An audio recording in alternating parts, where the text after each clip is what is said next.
Shalom, bear with me for a sec. You know, I gotta take care of some things.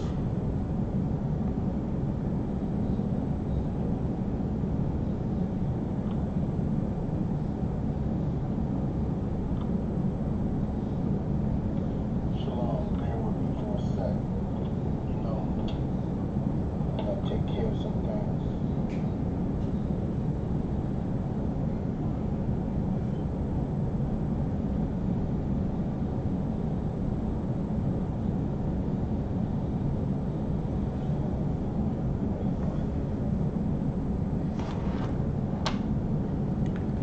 All right, I put in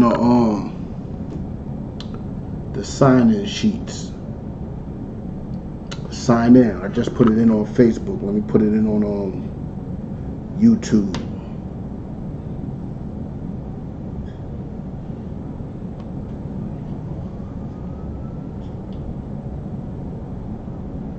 Bear with me. Bear with me.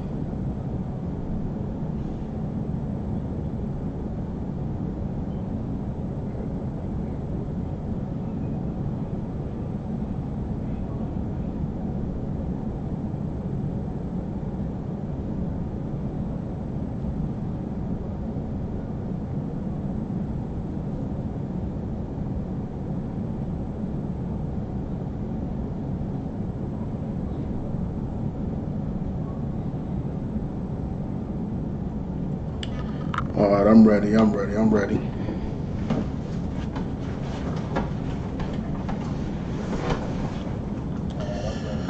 All right. This is the ISUPK out of 1 West 125th Street, Harlem, New York, under Commander General Yohana. And I'd like to say Shalom, Yahweh Hashem, Yahweh Shabarakatha to my brothers. Yahweh Shemar Latha Hashem, Yahweh Shah to all my sisters. And what we do in the ISUPK is we teach the black, Hispanic, and Native people that they are the Most High's true and only chosen people. And being the Most High's true and only chosen people comes with a set of responsibilities. A set of responsibilities that's dictated throughout the scriptures, which is to love and take care and prefer each other over everybody else, right? Now, for one, it's difficult to do that when we don't even know who we are as a people. It's difficult to love and approve and prefer each other when we're at the bottom and we look at each other as the worst things on this planet. So what I'm going to do today is I'm going to teach y'all a description of what the Israelites look like. I'm going to keep it real milky today. I'm going to show y'all what the Israelites look like and who the Israelites are today through showing you a set of curses. I'm going to go through some curses that was placed on the Israelites, right? And those curses only fits the black, Hispanic, and Native people. But first we want to start off with where I want to start. Let's go to let's get to Jeremiah 14:2.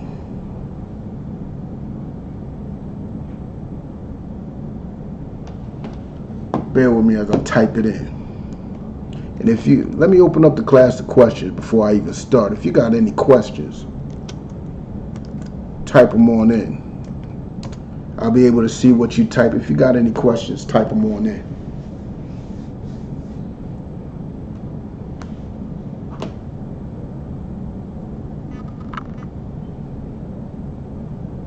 Any questions, type them on in.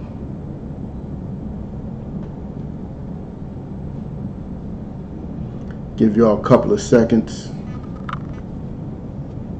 because this is a class and I'm pretty sure y'all a bunch of Bible scholars, y'all know everything. Type them on in. I mean, if y'all ain't got no questions, maybe y'all could teach me something. Let me find out.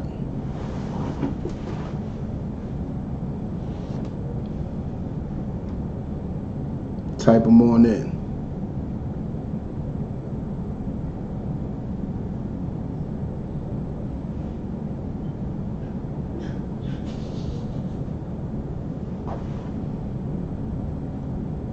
All right. questions? All right. Well, let's get with it then. Let's go to Jeremiah 14:2, and if you're there, read along with me. All right. Jeremiah chapter 14, verse 2. Judah mourneth. Understand this. Judah is what is short for the word Jew. The people who are claiming to be Jews, you know, those Jewish people who the world respects and gives that glorious name to, those people claim they are from that tribe. Because Jew is short for Judah. But let me remind you, they claim to be Jewish. They sort of, kind of, pertain to the Jews, the people of Judah. But we're going to get into a description of the people of Judah. We're going to get into a condition in which they live in. We're going to understand who the Judites are. All right? Judah mourneth. Judah is mourning. Like, sit back, think for a sec. Who's mourning?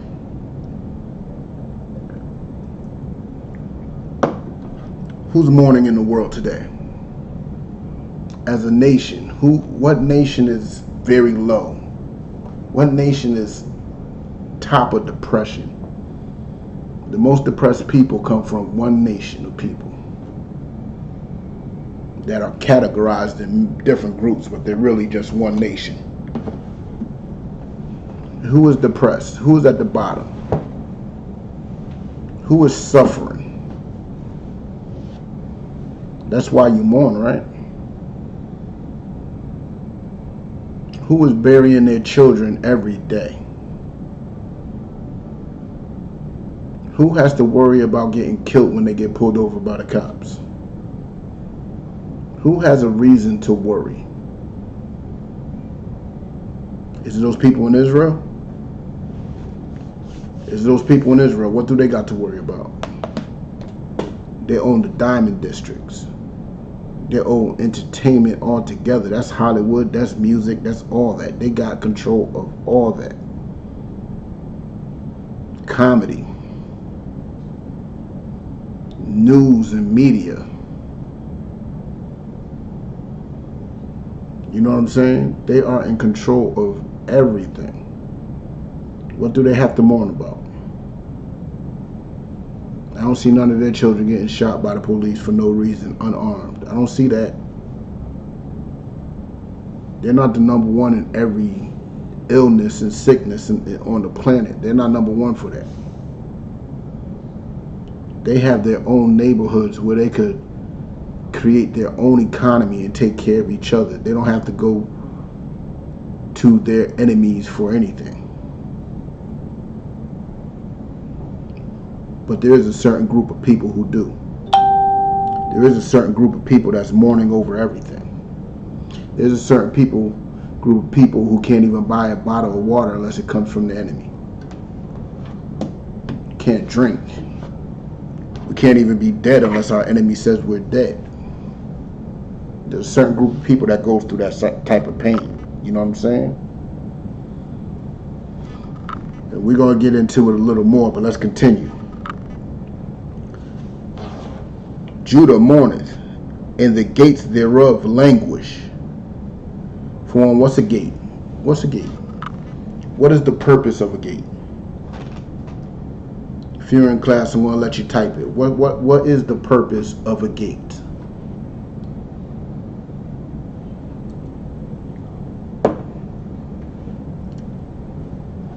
Let y'all call it. I mean, y'all didn't have no questions, so I'm pretty sure y'all know the answer, right? What is the purpose of a gate?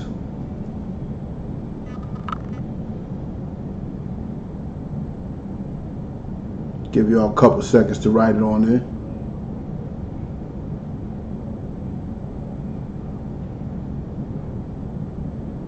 Okay, let me put it to you like this. You got a house, right? You got a house, about a 1/4 acre of land. It's in a fairly populated area. and there's crime being happening in the neighborhood. Even got crime watchers. What is the first thing you would do to defend your house? The first thing you would do is put up a little picket fence or metal fence or electrical fence, but you're going to put up a gate. You're going to make it not so easy for people to enter your gate. For people to enter your gate and violate it. For people to enter your gate and rob it blind. You know what I'm saying? That's why you put up a gate, and that's what the purpose of a gate is. A purpose of a gate is to defend and protect what is inside the gate. You know what I'm saying? Now, the gates that's talking about in this scripture is specifically saying that these gates languish. If these gates languish, languish means to deteriorate, breaking down. You know what I'm saying? They're not fulfilling their purpose as a gate. Khan, Raphael Stinson, Khan. Gates to keep out the unwanted foes. You're absolutely right. Now, these gates are languished. You know what I'm saying? And if these gates are languished, what does that mean? What does it mean when the gates are languished? I gave you the description of what the word languish means. Now you tell me, if the gates are languished, what does that tell you? What does that mean for that house?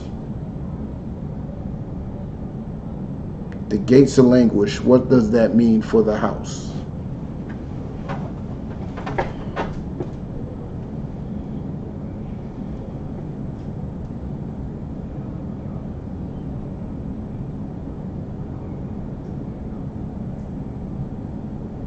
Give y'all a couple more seconds to answer.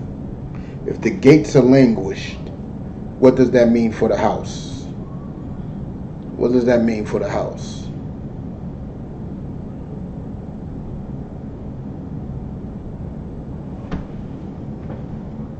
Shalom, sis. Shalom. Yahweh Shema Latha B'Hashem Yahweh Shah. But what does that mean for the house if the gates are languished? I'll let y'all type it in.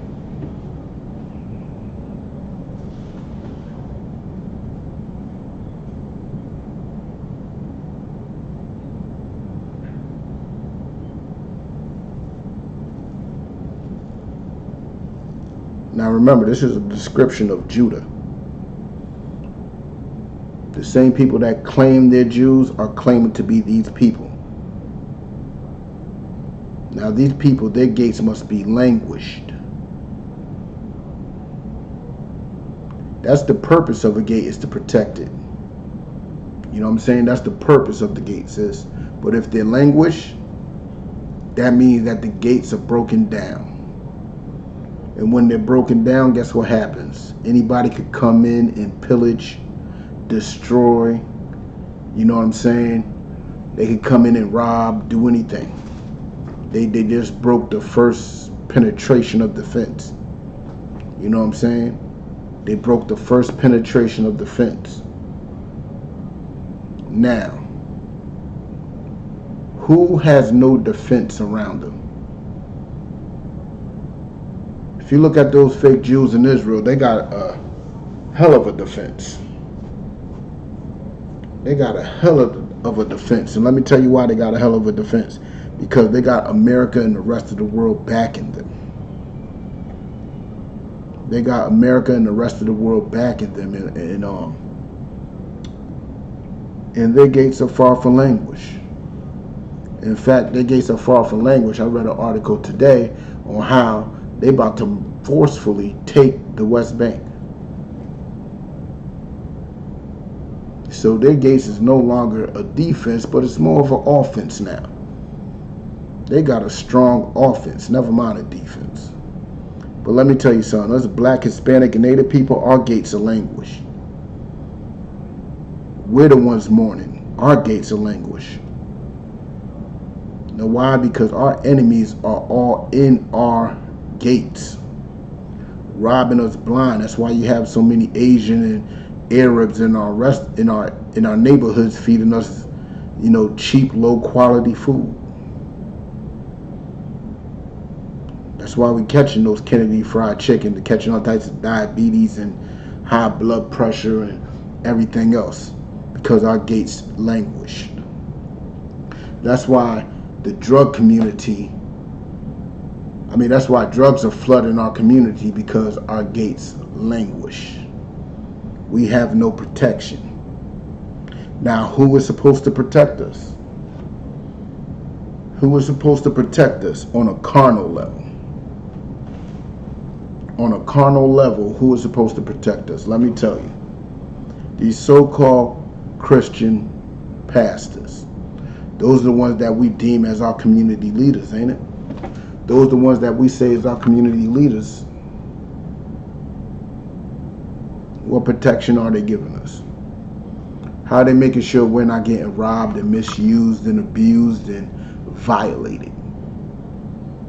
Are they doing that? No.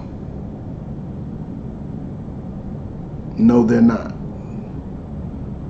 They are allowing other nations to come in, use and abuse and violate us for their own profit. So we know who's mourning and we know whose gates languish. You know what I'm saying? It's definitely not them that got the little yarmulkes on their heads. You know what I'm saying? Little tassels on the side, long noses. It's not them. It's the black, Hispanic, and Native people. But let's continue with Jeremiah 14:2. They are black unto the ground. Now here's something you must understand. That a lot of white people like to say that this is a metaphor for lowliness and depression. But the ground itself is not black. The ground itself is not black. Only time the ground is black is when it's fresh tar being paved across the road. You know what I'm saying? They are black unto the ground. When you look at the ground, you see dirt. Dirt is brown. But when you look closely to the dirt, it's many shades of brown. You know what I'm saying? It's many shades of brown. So those people over there, they're not many shades of brown. They're many shades from red to pale. That's their shades. Red to pale. You know what I'm saying? But let's continue. And the cry of Jerusalem is gone up. Okay. Remember, they're mourning. Remember, they're mourning. What are they crying for? Remember, when you're in mourning, some people mourn and they don't cry. Some people mourn. You know what I'm saying? A wife just lost her husband and she's trying to stay strong, but she's mourning, but she's trying to stay strong for the children and so forth. You know how we do. But when you start crying, what does that mean? What does that mean when you start crying? You're already mourning. What does that mean? That means you come to terms. You ready to call on your Father. You ready to recognize that you are in hell. That's exactly what it is. It's an acceptance and a recognition of hell. And your cries is going up. Now, who's listening to those cries? The ones listening to those cries is the Most High. He hears your cries. He hears everything you're crying about. He knows your poverty. He knows your tribulations, like it says in Revelations. He knows all that. So it cannot be them that are the Jews. That's just off that one verse. You know what I'm saying? Nick Cannon went through hell just for saying that blacks are the true Jews of the Bible. You know what I'm saying? He went through hell, then reneged on it. He shouldn't have done that. But let's continue. Let's go to Songs of Solomon.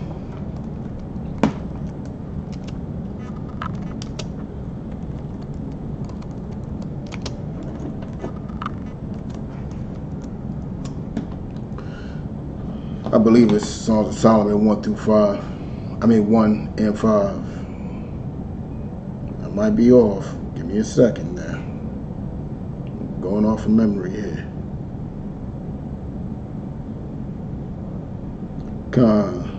Yep, that's it.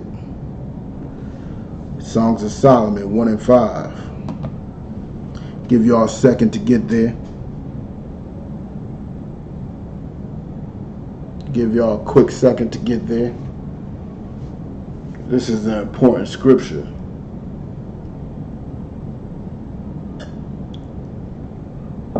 Remember, this is the book of the Songs of Solomon. This is Solomon. Who is Solomon? Solomon is the son of David, the second wisest man to ever exist. You know what I'm saying? He is a king of Israel, one of the kings we had of Israel. He's a descendant of Abraham, Isaac, and Jacob. He is literally from the same tribe that these people who are claiming to be Jews, those Jewish people, he's literally from the people that they are claiming to be. Now let's see what Solomon says about himself. Give you a second. If you're there, read along with me. Songs of Solomon, chapter 1, verse 5. I am black. Hold on. I thought Christians say there's no color in the Bible. I thought Christians say there's no such thing as color. We're all the same. We are the world. We are the children. Ain't that what Christians say? But King Solomon busted out at the beginning of this verse, I am black.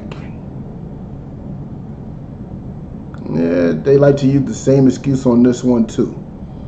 That black means he's lowly and to the ground and depressed or whatever. But nah, if he was depressed, he wouldn't follow up with this. I am black, but comely. What does that mean? You know what the word comely means? It's a common term that we were saying in the 60s, 70s, and 80s. That somehow got lost over time. Well, not over time. Somehow got lost over integration. Comely means beautiful, means pleasing to the eye. And King Solomon was saying he is black but pleasing to the eye. That is a physical description. There's no way they could run around this. King Solomon was telling you he's fly. He's black and fly. You know you ought to rock the gold grills. None of them out there are rocking gold grills.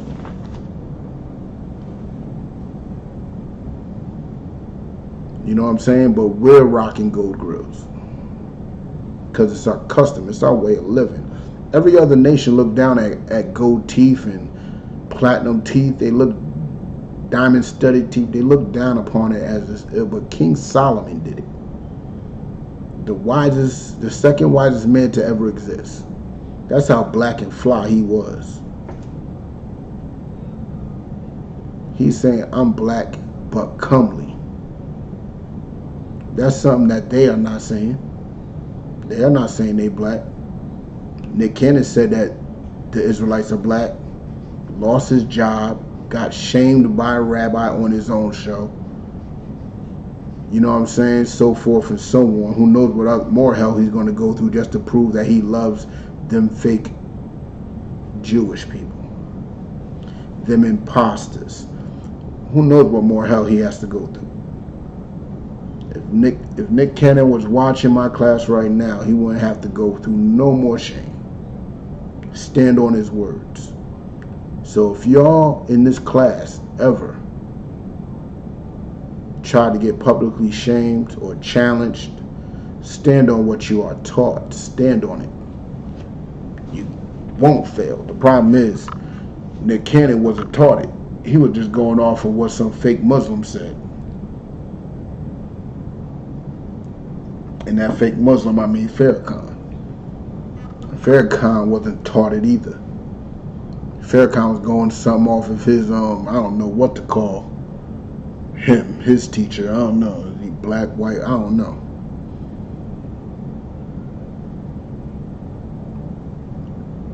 Only people that's been teaching this is the ISUPK. You know what I'm saying? But let's continue with it. O ye daughters of Jerusalem. So he's talking to the ladies. So you know he's trying to spit some game right now. He said, I am black but comely. You know what I'm saying? Hey, ladies, because you know King Solomon had the women. He had the women. You know what I'm saying? These fake Jews out there don't even know how to talk to a woman. They don't have the game. King Solomon had the game. If you are a descendant from King Solomon, you should have some game. It's something that Judites are known for, is having game. You know what I'm saying? That's something that we're known for. But let's continue. As the tents of Kedar, that the curtains of Solomon. See, the tents of Kedar, it's funny because the word Kedar means dark. And Kedar is a city. That means dark. And the city had tents that was dark. That's how black he was. It's not a metaphor. This is not nothing like that. This is his actual description. You know what I'm saying? This is his actual description. You know what I'm saying? Don't believe my words. Go study it for yourself. Go into this chapter. You know what I'm saying? Of the Songs of Solomon. Read the first verse to the last. You understand? You know what I'm saying? But let's go to another brother.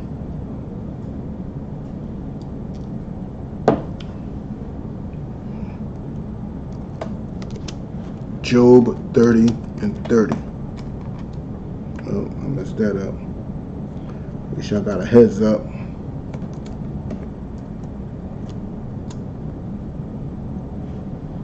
Go to Job 30 and 30.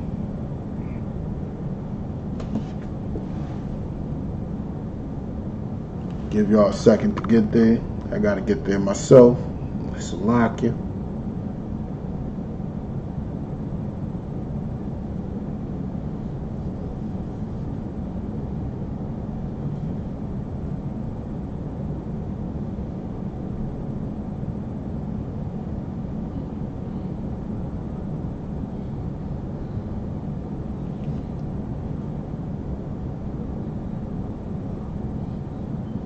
Alright, give you a couple more seconds to get there.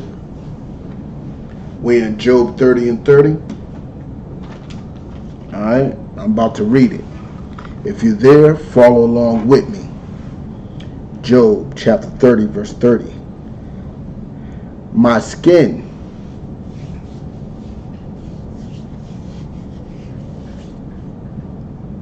is black upon me. What does that mean? What does that mean?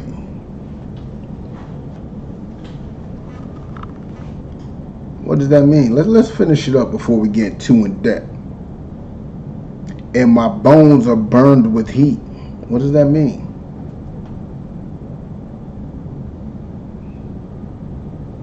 Let's take it as physical. Let's take the first step, physical, right?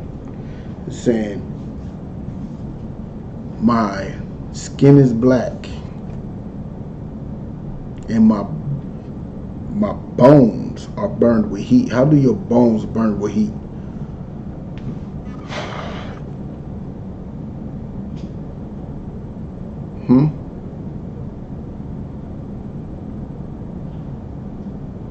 I know some people with arthritis that say their bones are burning.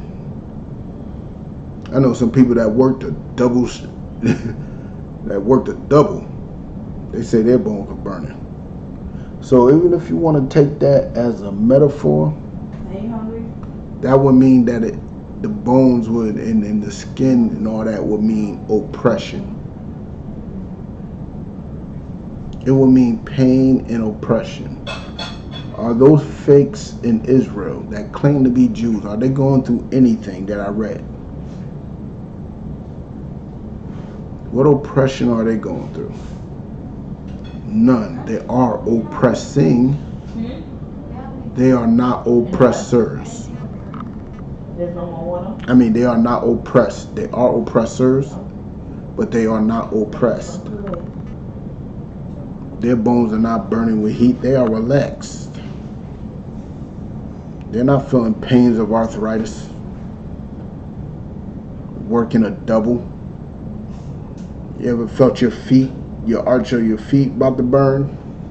You ever felt that burning? When your arch is falling? You know how many bones are in your feet? Your feet holds about 25% of the bones in your body. A quarter of the bones of your whole body is in your feet alone. When that arch starts to fall for working a double, oh, your feet start burning. You're doing all types of moving and working, your bones start burning. You start feeling those aches and pains. You know what I'm saying? They're not going through none of that. They're not going through none of that at all. You know what I'm saying? But let's go to another kicker. Because they claim to be Jews. They claim to be Jews, right? Let's go to the most famous Judite that we know.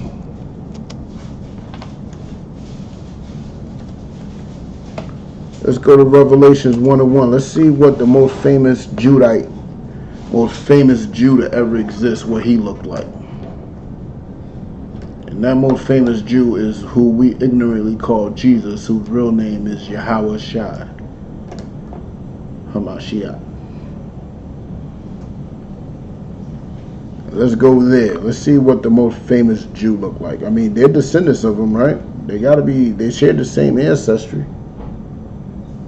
They come from that same tribe, right? Yeah, they come from that same tribe. So they must look similar to the physical description of Christ. You know what I'm saying? They gotta look similar to the same description of Christ. You know.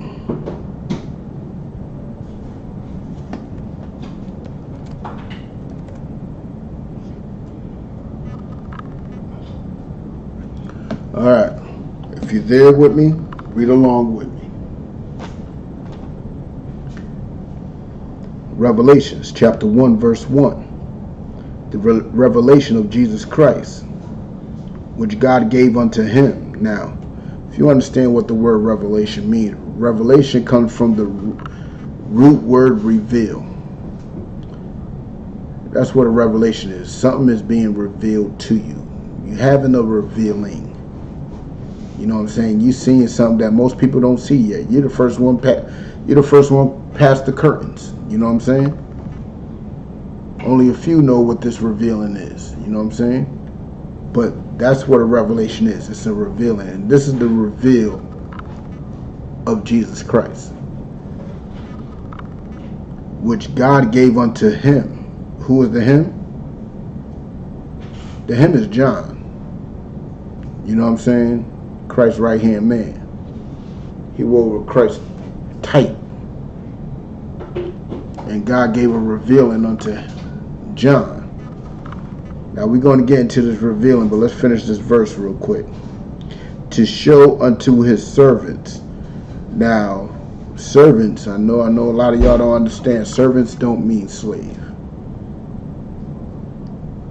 Because remember, this is one body. This body had many members. You know what I'm saying? And John had people that was under him that he was teaching. He was teaching these teachings of Christ to other people. He wasn't keeping it to himself. Similar to what I'm doing right now.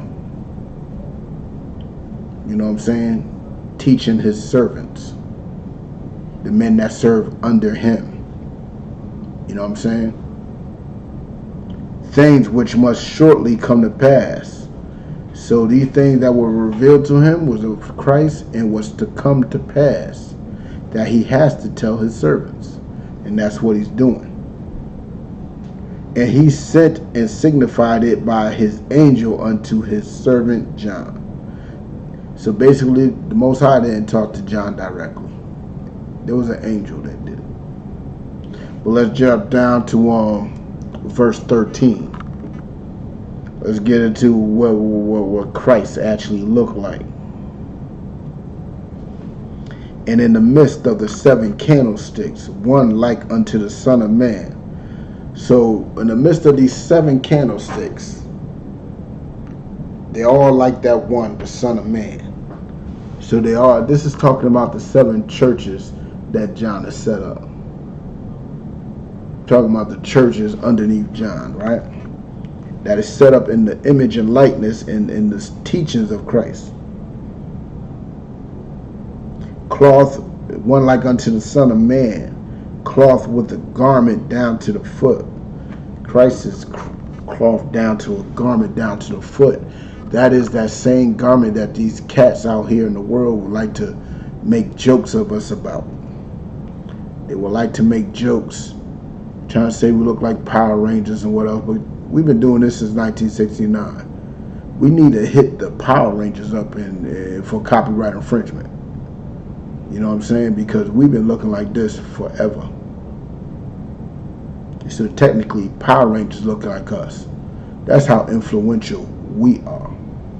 You know what I'm saying? But let's get into it. And girt about the paps with a golden girdle. So Christ was looking fly as can be. He had a golden belt around his paps. Your paps is your midsection. He had a golden girdle around the paps. You know, Christ get it from like his ancestors, King Solomon. King Solomon, you heard he was fly. He said, I'm black and comely. Christ is saying the same thing. He's rocking a golden belt. You know what I'm saying? King Solomon rocked golden teeth. Christ took it up a notch. I'm rocking a golden belt. Just bang. Golden girdle. And girdles are thicker than belts. Belts are like this. Girdles are like this. Cover up your down there, your whole midsection. You know what I'm saying? Christ is looking fly out in these streets. You know what I'm saying? But let's continue. His head and his hairs. Because hairs is the old Quaker English slang for a beard and mustache. You know what I'm saying? That's old Quaker for beard and mustache. You know what I'm saying? So it's talking about his head and his hairs. Let's continue. Were white like wool. They were white. That's the color. Like wool. That's the texture. Who has woolly hair? I seen those fake Jews using perm to try to curl up their hair, try to make it seem like they got woolly hair. Nah.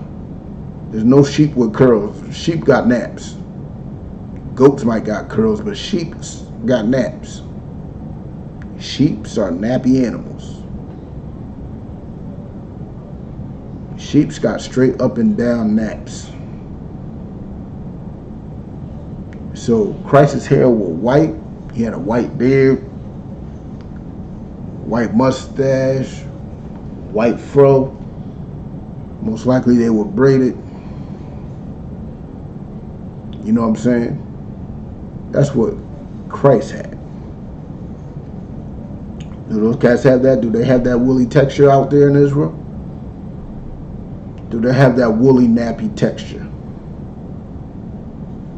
Do they have real froze? Not that little curly permed up joint. Real froze.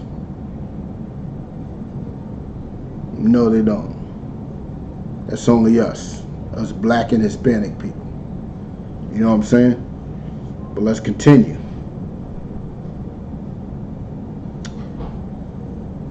As white as snow, and his eyes were as a flame of fire. What does it mean his eyes were a flame of fire? It's known that Christ was considered what we call today a wino. You know what I'm saying? The old term for a wino is called a wine bibber. And when you drink a little bit, especially for black men, your eyes, the whites of your eyes turn red. That's what happens with us. You know what I'm saying? And Christ was a wine bibber. He drank a little bit. His eyes turned red.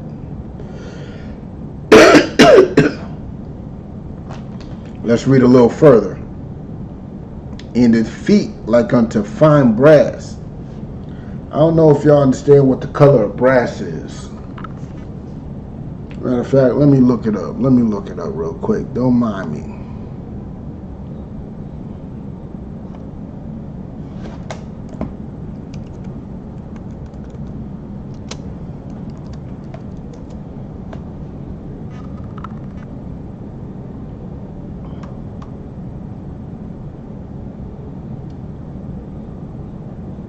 Alright. I got some images of some brass, right? Gonna pass it over to y'all real quick. Hold on.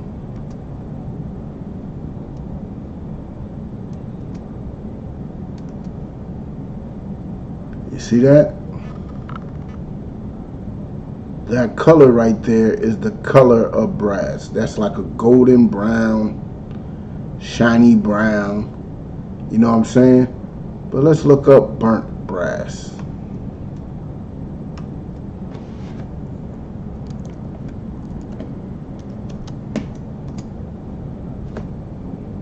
It's a whole lot darker. It's a whole lot darker. You know what I'm saying?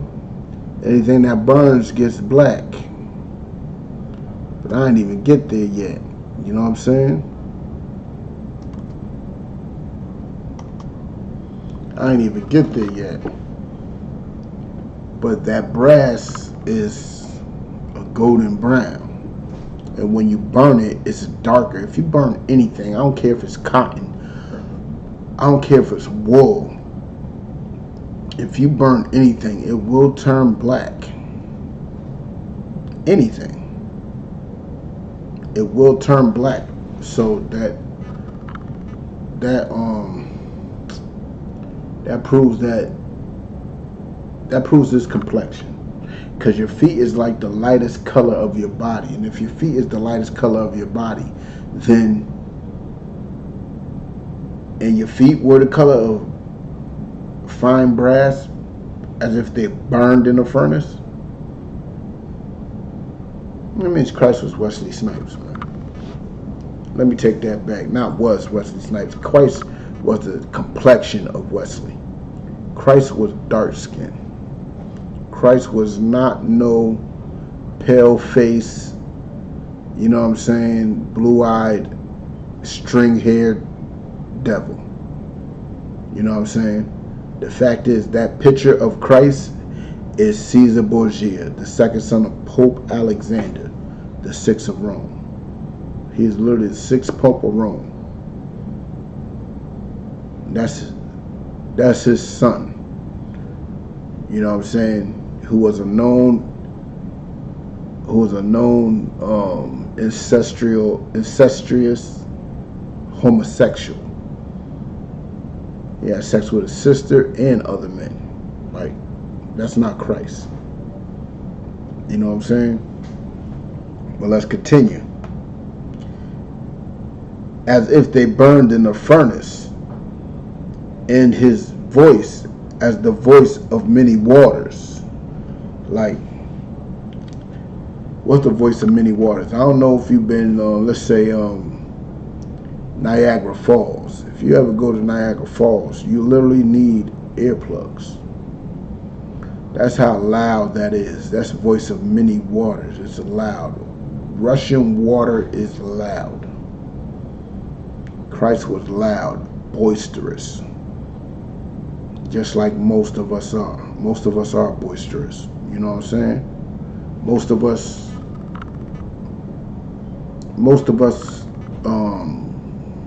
get loud like that.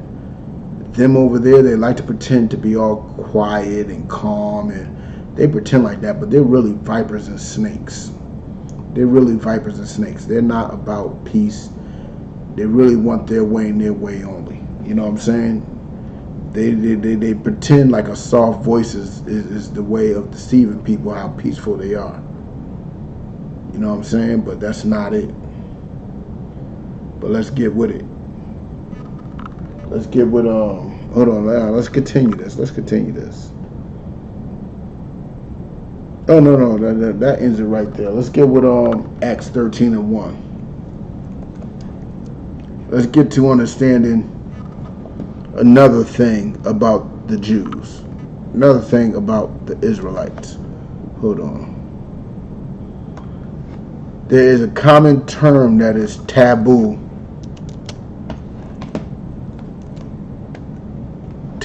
amongst us, that is equated to our skin tone. Not just our skin tone, it's equated to our people, period. And I'm about to show you who else was called that. You know what I'm saying? There's a certain group of men that, roll with Christ. You know what I'm saying? Certain group of men that roll with Christ, and we're going to get into it a bit. You know what I'm saying? Let's get into Acts 13:1.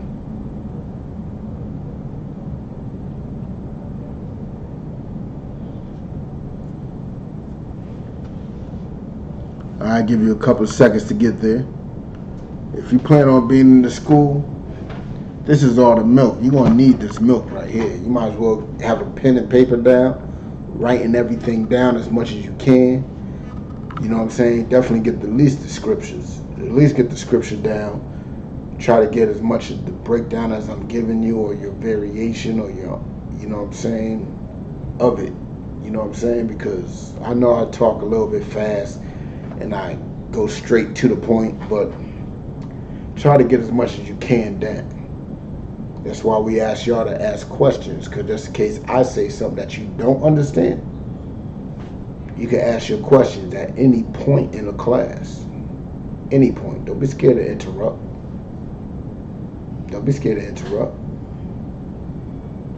But we're in Acts chapter 13, verse 1. If you're there, read along with me. Now they were in the church. Now remember the church. They were in the church, right? That was at Antioch. Certain prophets and teachers. Certain prophets and teachers. That was in this church. As, not limited to, but as Barnabas and Simeon, that was called Niger. Barnabas and Simeon, they rode with Christ. You know what I'm saying? They are literally apostles. You know what I'm saying? They are literally disciples of Christ. You know what I'm saying? And they rode with him. And they are called, let me bring it back, that was called Niger. I understand, y'all don't understand what that word means. But if you look up Niger and you look up the word nigger, nigger comes from the root word Niger. The word Niger just means black. Just like the word nigger just means black. You say Niger with a southern drawl, get that southern twang on it, you're going to end up saying nigger. Niger is nigger. They were called nigger. They were called black. Why are the disciples of Christ being called black?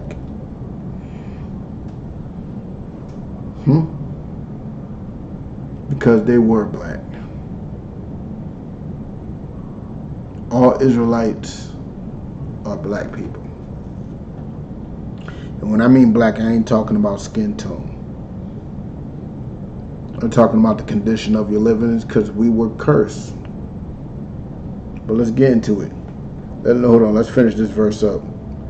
And Lucius of Cyrene and Manaen, which had been brought up with Herod and the Tetrarch and Saul.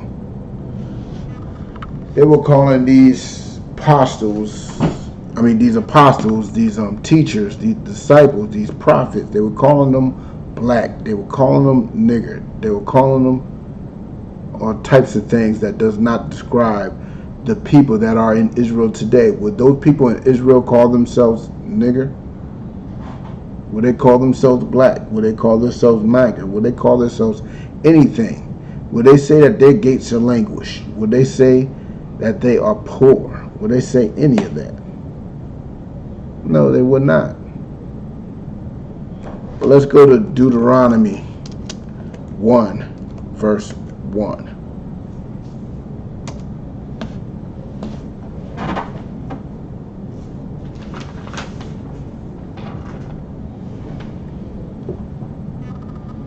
Now I'm going a little in depth on this one,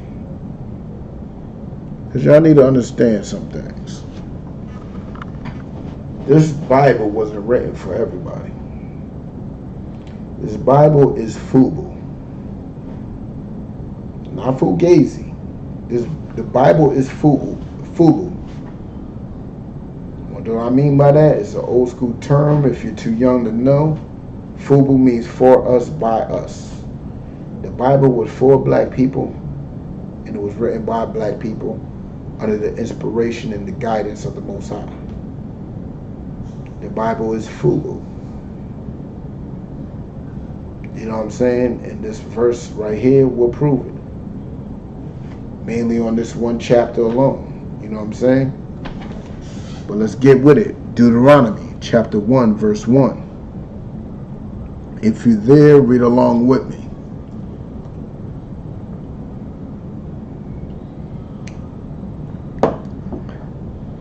These be the words which Moses spake unto Israel.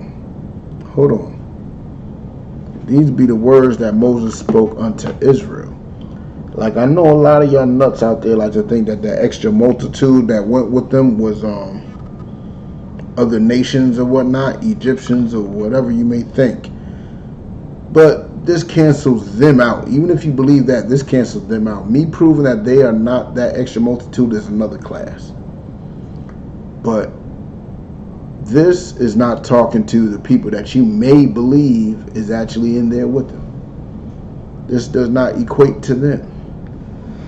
But let's go with it. These be the words which Moses spake unto all Israel, not all the world, all Israel.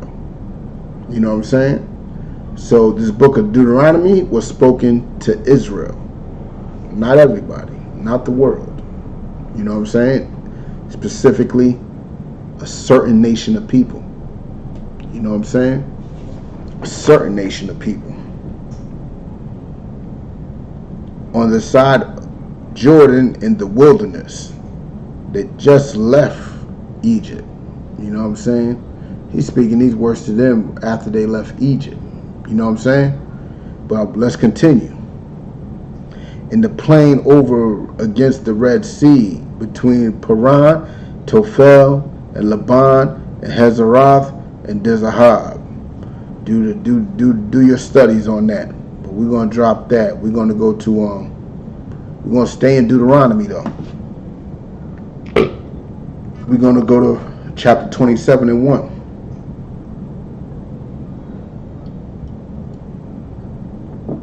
Deuteronomy 27 and 1. Now remember, these are the words that Moses spake unto Israel. And this will further concrete it. You know what I'm saying? You got to get the whole context. Sometimes you get the context, you got to go to the beginning of the book. Or you don't even have to go that far. Sometimes you just got to go to the beginning of the chapter. You know what I'm saying? To get the whole context and know who's talking to who. Sometimes you just got to do a little digging backwards. You know what I'm saying? But let's get with it. And Moses with the elders of Israel commanded the people. Now Moses, remember this book, he was talking to Israel. But at this verse, he's with the elders of Israel. You know what I'm saying? Commanded the people. So he's with the elders of Israel. And he's talking to the people of Israel. Continue. Saying, keep all the commandments which I command thee this day.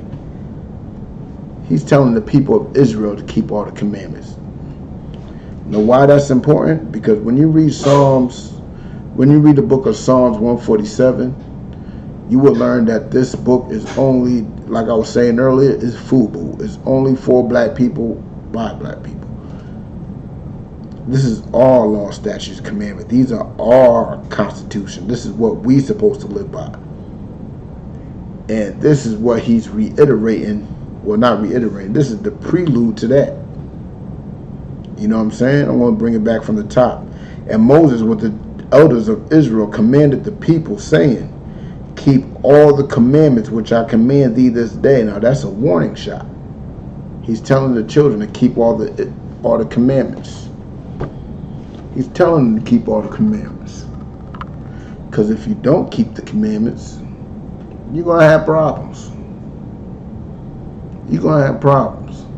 Now, let's get with it. Let's go to the next chapter. Let's go to 28.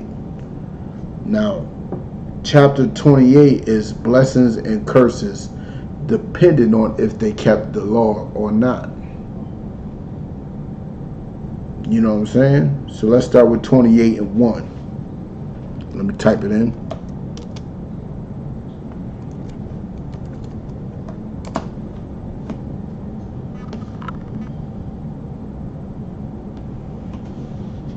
Alright, give you a second to get there, even though all you have to do was, go to the next chapter. But if you're there, read along with me. I put Deuteronomy 28 and 2. I didn't mean 2. Just start at 1, alright? You know what I'm saying? Deuteronomy chapter 28, verse 1. And it shall, that means it's guaranteed. If you keep this side of the stipulation, this is guaranteed. And it shall come to pass, if thou shalt hearken diligently unto the voice of the Lord thy God, to observe and to do all his commandments, which I command thee this day, that the Lord thy God will set thee on high above all nations of the earth. Now, if you take that verse alone, just that verse, you will have to assume that Israel did follow the law. You will have to assume that they followed the laws of the Bible. That's why they are owning the Diamond District, Hollywood, banks, you know what I'm saying? Property. I mean, almost every landlord I ever had was a fake Jew. You know what I'm saying? So you have to assume that the Israelites followed the law. But we know that they didn't. You know how we know that they didn't follow the law? What happened when Moses came down with the tablets? What happened? They were down there worshiping the golden calf. They were worshiping a golden calf.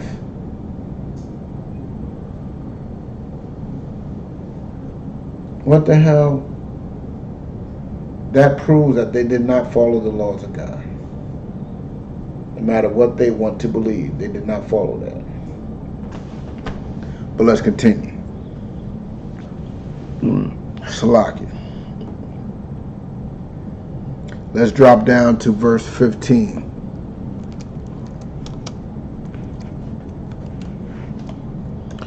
Let's drop down to verse 15 real quick.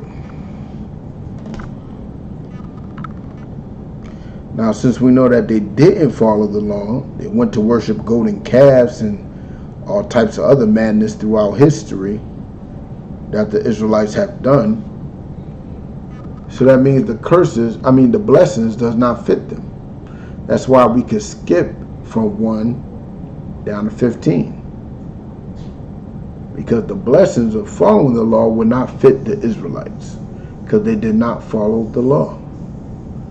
Just that simple, right? But let's get it. If you're there, follow along with me. Deuteronomy chapter 28, verse 15.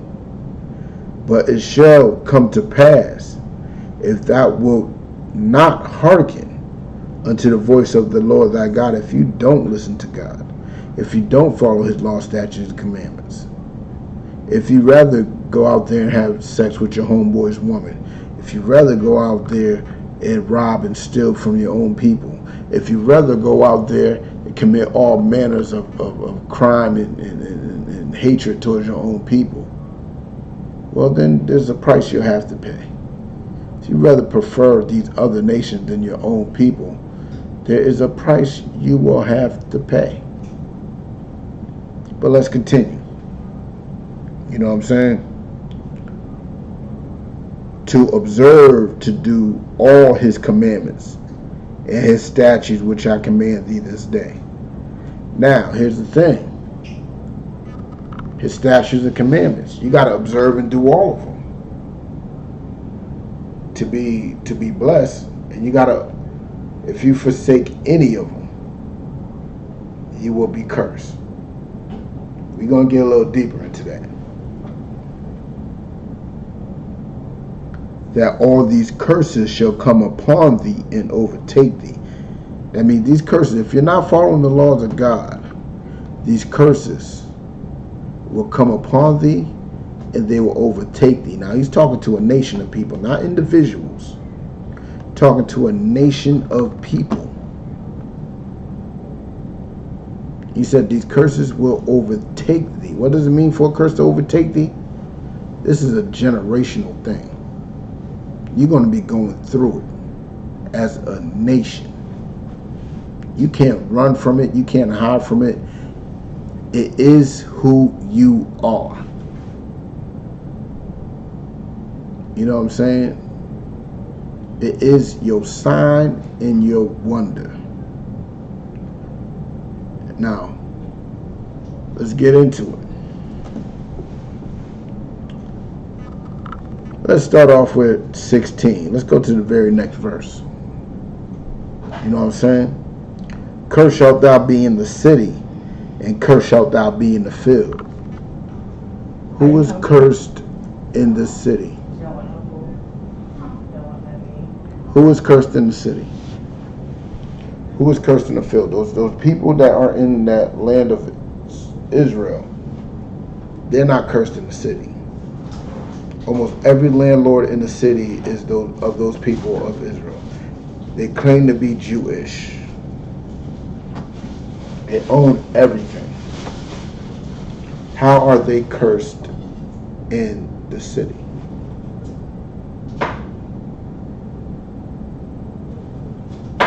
Do they have to wake up and do doubles and 9 to 5s? No. They're not cursed in the city. Are their neighborhoods being ran and perpetrated by a whole bunch of other people? A whole bunch of other nations? They gotta get some chicken from some Arabs and some rice from some Asians. The women gotta get their hair braided from some Africans. Do they gotta deal with that? Are they cursed in the city? Are they at the bottom of the city? Are they the scum of the city? No, they are not. But this is the curse that Israel must go through. So that will cancel them out as Israel. That curse alone. Because they run the Diamond District, the banks, all types of media. They run all that. So how can they be the people of God if they can't fit the very first curse? And cursed in the field. What does the field represent? The field represents a place of work. You know what I'm saying? A field represents a place of work. Are they cursed in a place of work? No, because they own everything. They are the bosses, not the employees. They are not the last hired and the first fired. They don't have to deal with that.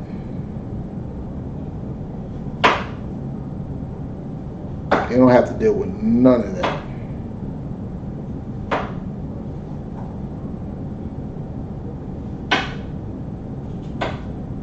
You know what I'm saying? But let's continue. Verse 17. Cursed shall be thy basket in thy store. Well, what is a basket? A basket is a contraption to hold your goods. We can't hold on to nothing. As soon as we pay it, our money's gone. That's why we say we're still slaves, because everything we work so hard for, we give it back to them. All our work benefits them. And we are able to receive exactly what we got as slaves, which is food, clothes, shelter.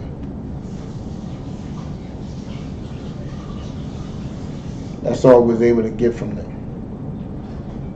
It's no different from being employed. None at all. You know what I'm saying? All we was able to get was food, clothes, and shelter from them. That's all we're able to afford now is food, clothes, and shelter. So technically, we're still slaves. You know what I'm saying? In thy store. Well, you could thank Martin Luther King why we don't even have a store anymore. We don't have a place to sell any goods anymore because of integration. We'd rather buy our stuff from them than get it from your brother. We look up to Louis Vuitton and we clown Carl Kanai. You know what I'm saying? We look up to Gucci and we clown Sean John or Fubu.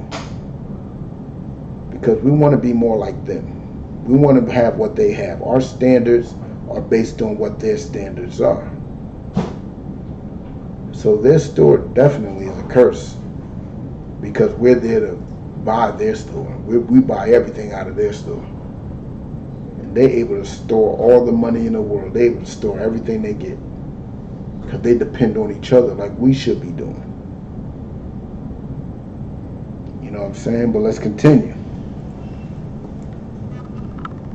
Cursed shalt thou be when thou comest in, and cursed shalt thou be when thou goest out. No matter where we go, we're born in these curses. We're going to die in these curses till we get our act together and start following these laws, statutes, and commandments of God. We're going to keep on being in these curses till we get our act together and stop wanting to be a heathen. Stop wanting to be like them. Because here's the thing. They don't follow the law either, which is okay for them because the simple fact is the law is not for them. Which is further proof that they're not Israelites. Which is further proof we are Israelites. Because we break the law. We're on the top of every list of illnesses. We're on the top of every list of everything negative. Number one's in jail. You know what I'm saying? There's even a saying, when America catches a cold, the black community catches a flu. You know why? Because the black community ain't keeping their father's laws. There's a reason. You think they ain't doing the same thing we're doing? They're eating pork, crab, shrimp, and lobster, if not more than we are. Why ain't they catching all the gout and the high blood pressure as much as we do? Why are we number one in all that? Let me tell you why we're number one in all that. Because it was told to us not to eat it. You know what I'm saying? They are having all types of orgies and sleeping with each other. All types of adultery, homosexuality. They doing it as much, if not more, than what we are. But who's number one in AIDS and all types of STDs? Black and Hispanics. You know why? Because we're breaking God's laws. So everything that is going on in the world is really proving that we are God's chosen people. God's just punishing us until we get our minds right and start following what our Father told us to do. You know what I'm saying? Let's lock it. Hold on one sec.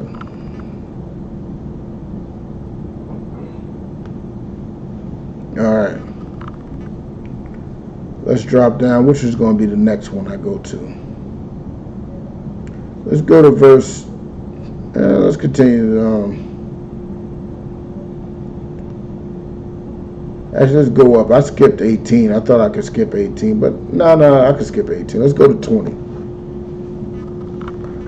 The Lord shall send upon thee cursings, vexation, and rebuke in all that thou settest thine hand unto for to do, until thou be destroyed, and until thou perish quickly, because of the wickedness of thy doings, whereby thou hast forsaken me. So that sounds like a warning shot. He's giving us curses. He's giving us. He's making it hard for us because of our wickedness. Because of we want to do what we want to do.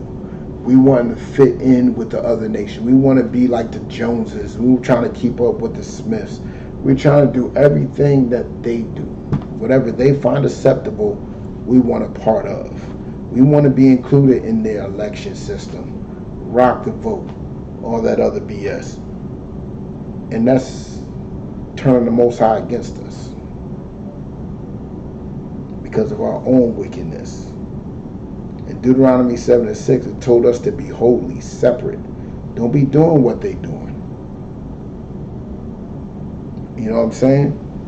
But let's get, and it says everything that we set our hands to do, everything. If you look at the Black and Hispanic people as a nation, we are trying a whole bunch of things to get out of this oppression. We tried a whole bunch of things. Begging seems to be the most popular thing we do. We've been trying begging for about a good 80 years. Since the 50s, we've been begging for their acceptance and their mercy, and it's not working. We've been trying to find our identity through other nations' religions and everything else, and it's not working. We even tried bringing up guns, holding guns, as if guns are going to solve the problem. The Black Panther Party, where are they now? The the NFAC, right? These dudes supposed to be the next up and coming revolutionaries. Black men and women with guns marching. And they can't even keep their soldiers hydrated. So a dude passes out and shoots 3 other people in the process of passing out. You think our enemy, our oppressor, is scared of some guns? He makes guns. We buy them. Guns don't mean nothing. If you're going to get a gun, get it for your protection, not for your offense. It's defensive, not offensive.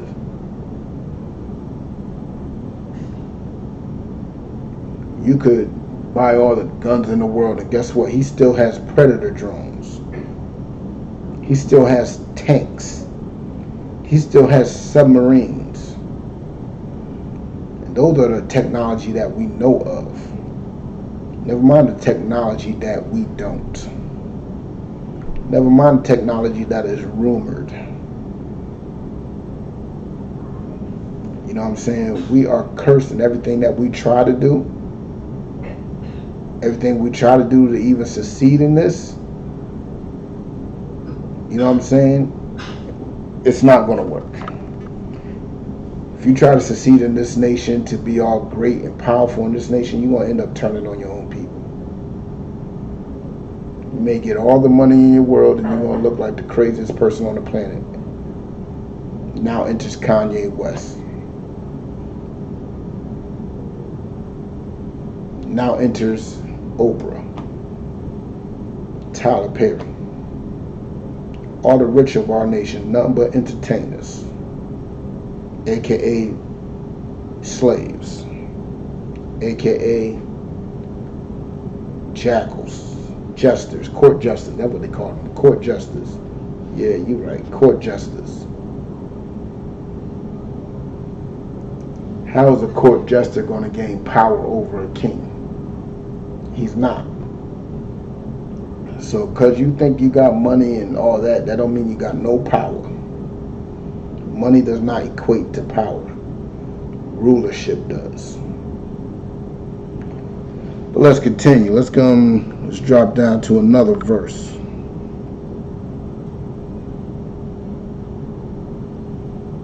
Actually, nah. Every time I want to see, this is one of my favorite chapters in the whole Bible. But let's just go to 21 real quick. Let's go to 21. Continue reading.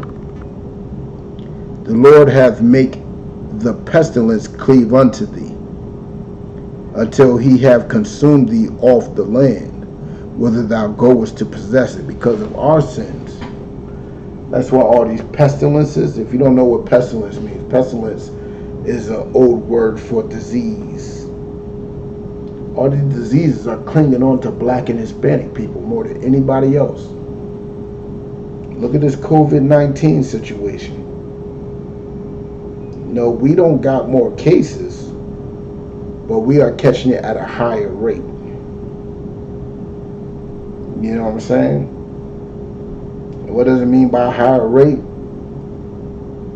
When, let's take for example, 1 out of every 10 black person catches COVID. There is only, that rate is attributed to the whole population, not out of the 1 out of 100. I mean 1 out of 10. It's not attributed to the 1 out of 10. It's contributed to the whole population. So if let's say there's a total of 100 black people in here, that means 10 people got it. But let's say that's a high rate. That's 10%. You know what I'm saying?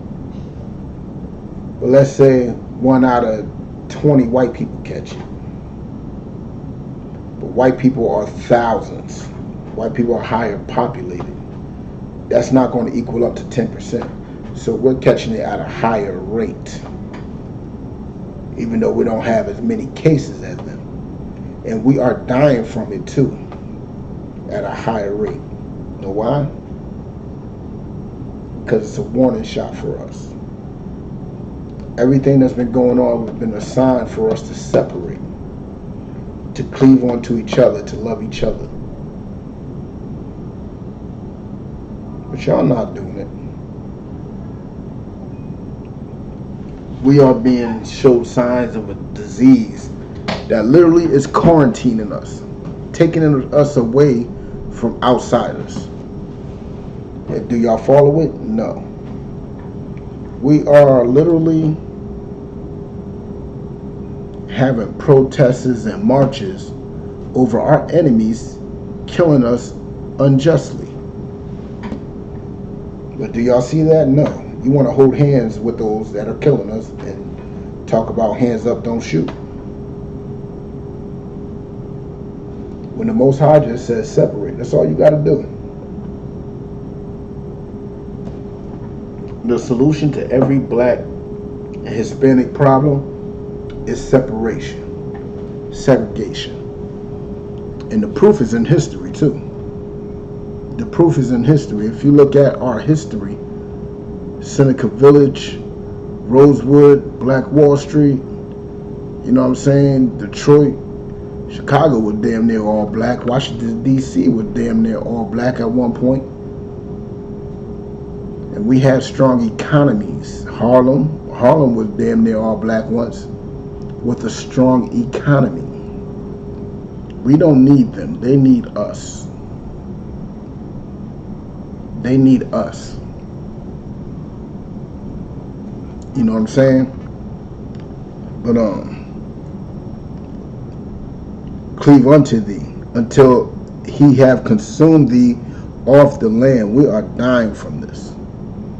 We're not the only ones that are involved in homosexuality. We're not the only ones involved in sleeping with the wrong people.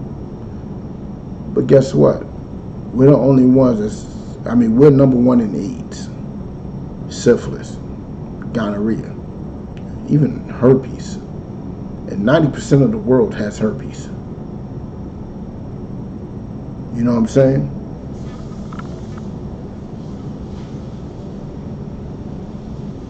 But let's drop down. That's another sickness. A lot of these are involved with sicknesses, which will make you understand why Black and Hispanic people are number one in all these sicknesses, because a lot of it is about sickness. But let's go to Deuteronomy 28 and 28.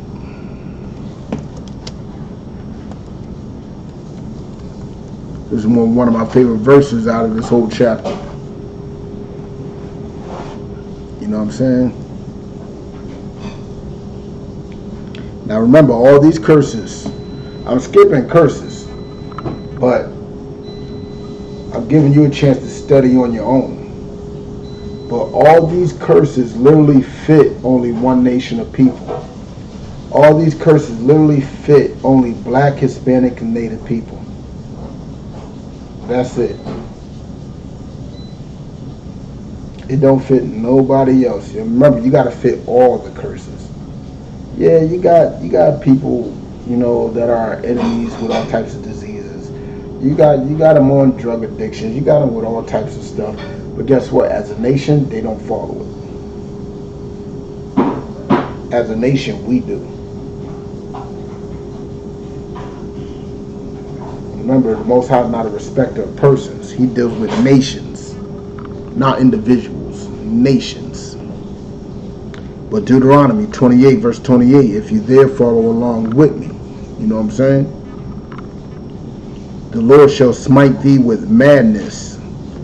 Here's another one that we're number one in.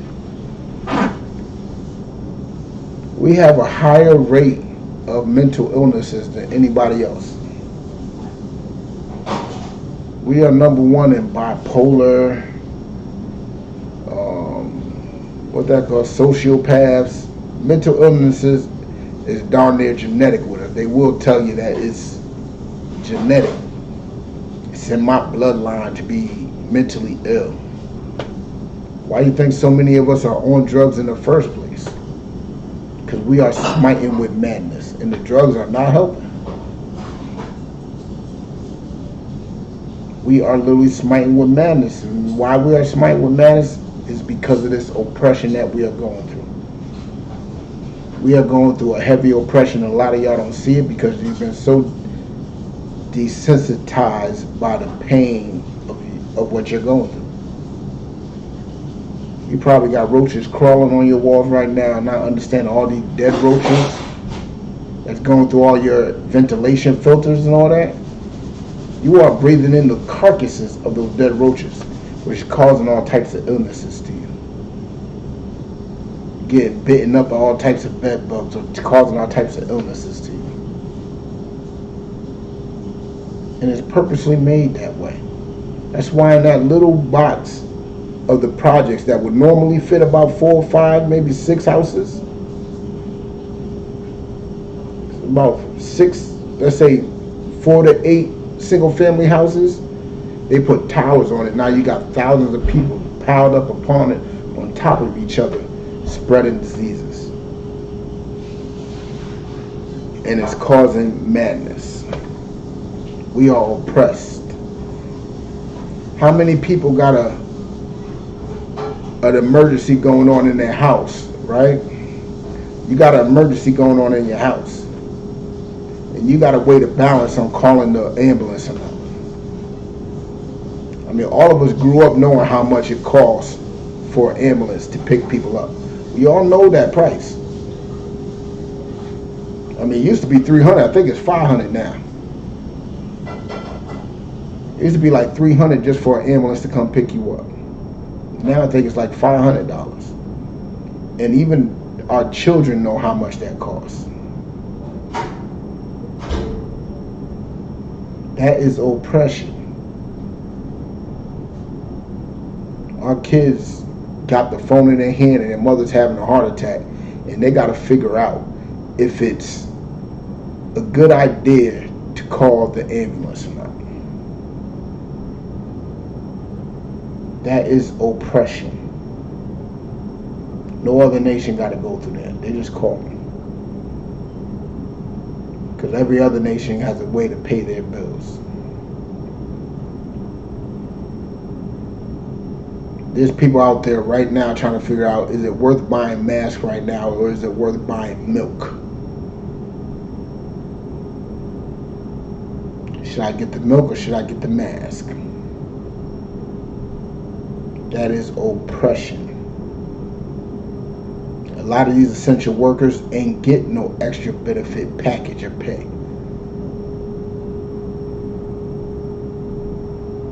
But guess what? They're still going to work. They're still at risk. Because that is oppression. And literally 80% of essential workers are black and Hispanic. They ain't getting no incentive to go to work.